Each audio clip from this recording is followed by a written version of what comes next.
Na javnem razpisu so za izgradnjo objekta izbrali novomeško podjetje. Dela bodo stekla v rokih po podpisu te pogodbe, pomeni po prijavi gradbišča, uvedbe v delu in predviden pogodben rok končanja del je 4 mesece. Naložba je vredna skoraj 1 milijon evrov. Gre za naložbo, ki jo bomo polovico od tega financirali iz takso, se pravi okoli 500 tisoč evrov.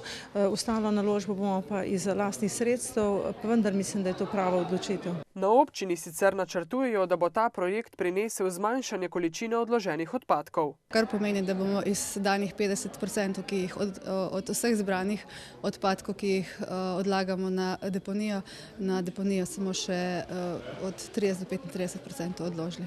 Zdajšnje izhodišče je obdelava do 9000 ton odpadkov na letni ravni, kar pomeni, da gre za obdelavo odpadkov iz občin Krško in Kostanjevica na Krki. Če bo še se druge dve občine iz Posavja tem priključile, ocenjujemo, da bi v takšnem primeru prišli nekje med 12 pa 15 tisoč ton letne obdelave in v takšnem primeru bi nekje maksimalno 10 novih zaposlitev bilo na tej sortirni liniji. Izgradnja objekta za mehansko obdelavo mešanih komunalnih odpadkov naj bi sicer prinesla tudi nižje cene ravnanja z odpadki za uporabnike.